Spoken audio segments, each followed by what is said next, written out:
Hello again, everyone. Marcus here. I review stuff. Today, I'm reviewing the song For Emma by Bon Iver, which comes from the album For Emma Forever Ago. I want to say is the full name of it. I got it wrong last time, so I'm trying to get it right this time. Forever Ago, yeah. Which is number 461 on Rolling Stone magazine's list of the 500 greatest albums of all time.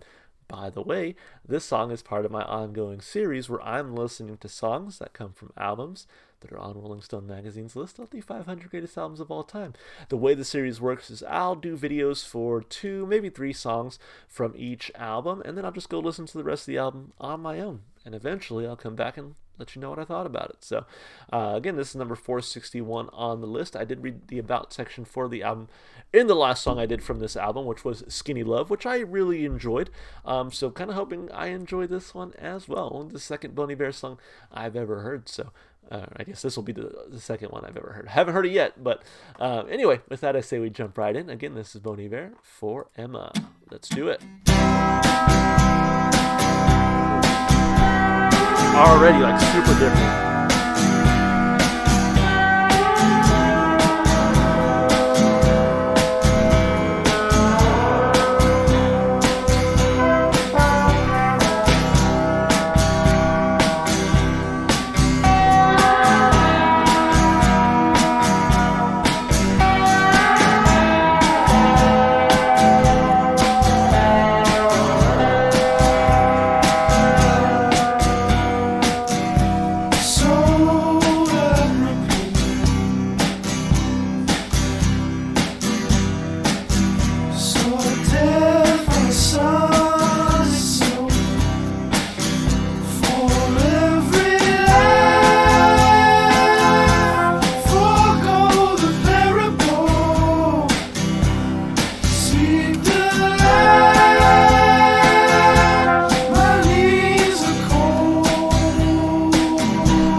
I gotta say, I really enjoyed that.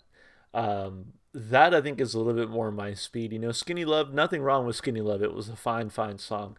But I think I had mentioned that It is a little slower than what I normally listen to, right? And it really takes a certain mood to kind of be in the mood for a song like Skinny Love. And although this one is definitely, a little bit, still a little slower than what I normally listen to, and still has that same feeling of of longing, of sadness, that kind of thing.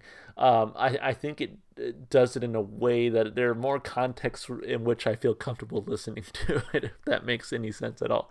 So anyway, let's break the song down piece by piece like we always do. Of course, starting with the lyrics. So apropos, saw death on a sunny snow. For every life, forego the parable, seek the light. My knees are cold. Running home, go find another lover to string along. With all your lies, you're still very lovable. I toured the light, so many foreign roads. For Emma, forever ago. Yeah, so obviously still about that again, that lost love. So Skinny Love was, again, about this sort of relationship failing and not wanting it to fail, right? But here it's like, I'm thinking the death on a sunny snow was the death of the relationship. That's kind of how I'm reading that part. But essentially, like, right here, right? Go find another lover to string along, to bring along and to string along. And essentially it's like kind of realizing like, yeah, this relationship probably wasn't good for me, right? And then right here, with all your lies, you're still very lovable. But it's that thing, it's like, even though I know I shouldn't love you, again, the lying, all the things that happen, it's like, it's still kind of head over heels. I tore the light, so many foreign roads, and then for Emma, forever ago. I mean, yeah, lyrically pretty simple, straightforward, I would say. But I think, again, it hits right here. I said the same thing about Skinny Love. It hits you right here. If you've ever loved and lost, it's like you get those feelings, So I think for me, it's going to get 2 thumbs up lyrically. I thought it was well written overall. As far as the instrumentation and vocals go, again, really like the vocal style here. And in general, I guess I like Justin Vernon's vocals. I think he sounds great. And again, it really cuts through the music where you're really just catching on to his vocals as he sings. But I really did enjoy the instrumentation as well. I think the guitar from start to finish was fantastic. Like that acoustic guitar that you get at the very beginning, right? Like this main riff, I think, that you get throughout the song was really enjoyable. The horns, I'm reminded, were fantastic. Again, very nice layer to the song. The song still feels sort of melodramatic and sad, but those horns, I think, add maybe a little bit of brightness to it that I think is much needed, But then we want to get to, let's see if I can find section. Again, those great horns, but there's some slide guitar in there as well. I think the drumming is a little bit more kinetic than the other song, where it was very minimal. I think everything kind of comes together to make this, again, still melodramatic, still kind of sad sounding, but I think a little bit brighter, offers a sort of ray of hope. Obviously, I haven't heard the entire album yet, but I think if you're going to hit them with some of these like heavier songs, sadder songs, you do need a little bit of the horns. You do need a little bit of that stuff to kind of keep it a little bit lighter than I think it otherwise would be. But regardless, I really enjoyed the instrumentation and vocals. So for me, it gets 2 big thumbs up there. As far as replay value goes, again, this is going to have to be one of those that I think is in the right mood and the right context. And again, it's a little slower than what I normally listen to, but I really enjoyed it. And I can see myself kind of just listening to this a lot more than I think a song like Skinny Love, And again, not that I didn't like Skinny Love. I just think there's something about this song that I think resonates more with me than the previous song I heard from this album. So for that, I think it's going to get a thumb up. For replay value, overall, a fantastic song. Thank you so much for watching. Hope you enjoyed it as well. And if you did, consider supporting the artists. Go listen to their music wherever you can. I'm sure they'd enjoy the support. And also consider supporting the channel if you liked what you saw here. You can like the video, subscribe to the channel, comment with your requests, because I'm always taking those. You can even check the description to follow me on Twitch, TikTok, or Instagram. So if you want to connect with me elsewhere, that's how you do it. So all right, guys, that's going to be it from me. Hope you enjoyed the video, and I hope to see you in the next one. Bye for now.